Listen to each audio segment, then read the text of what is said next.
আজকে একটা ইউনিক একটা রেসিপি নিয়ে আসছি। রেসিপিটা হলো ইলিশ মাছ দিয়ে। ইলিশ মাছ দুটা কিন্তু দেখতে অনেক টাটকা দেখা যাচ্ছে। এই ইলিশ মাছ দুটা কিন্তু নরম হয়ে গেছে।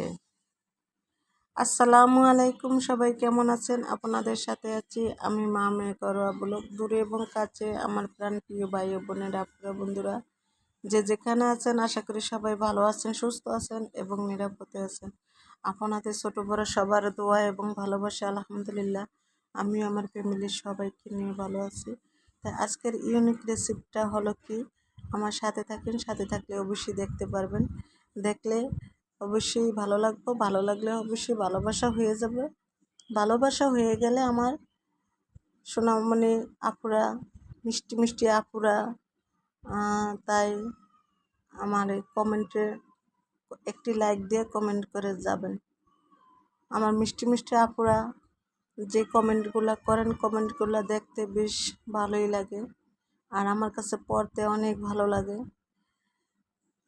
তাই আজকের রেসিপিটা হলো ইলিশ মাছের ঝুরি হবে। ইলিশ মাছ দিয়ে ঝুরি হবে। ইলিশ মাছ নরম করে, ইলিশ মাছ টাটকা থাকলে কিন্তু ঝুরি হয় না, তাই একটু নরম করে তারপরে পরে নিতে হয় ঝুরি করার জন্য। তাই তো আমি এখন মশলা কষাইয়া তারপরে দেখেন নিচ্ছি।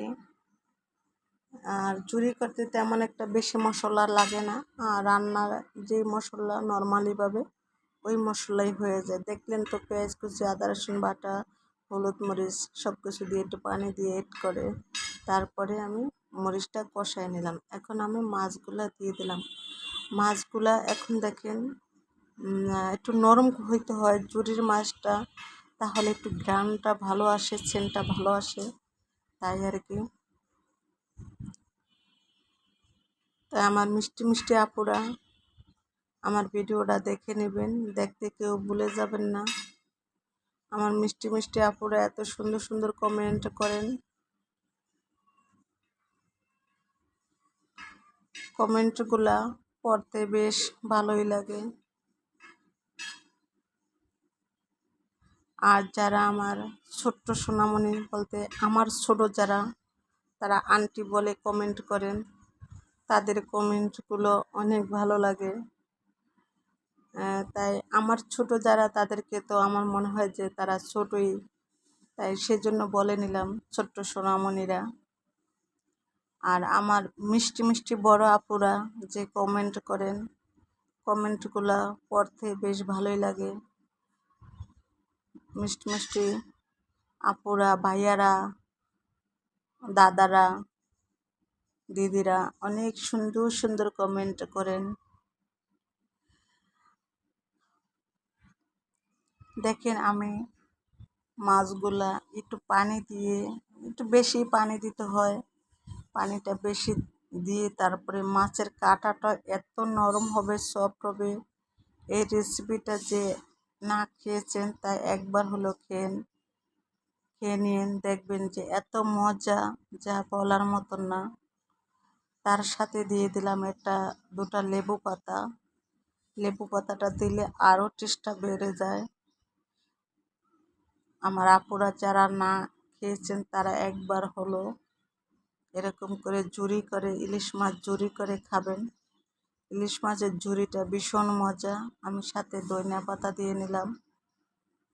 এই ইলিশ মাছ ঝুরিটা কিন্তু আমার শাশুড়ি থাকতে আমি বেশ খাইতাম।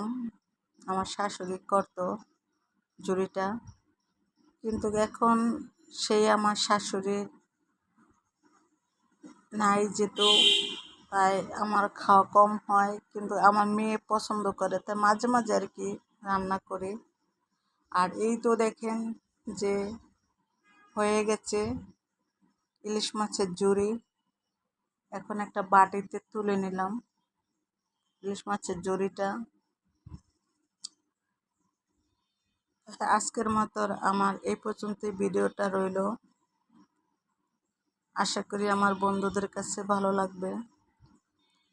ভালো লাগলে তো ভালোবাসা হয়েই যাবে। ভালোবাসা হয়ে গেলে একটু করে লাইক কমেন্ট শেয়ার করতে ভুলে যাবেন না। সবাই ভালো থাকবেন, সুস্থ থাকবেন। আল্লাহ হাফেজ।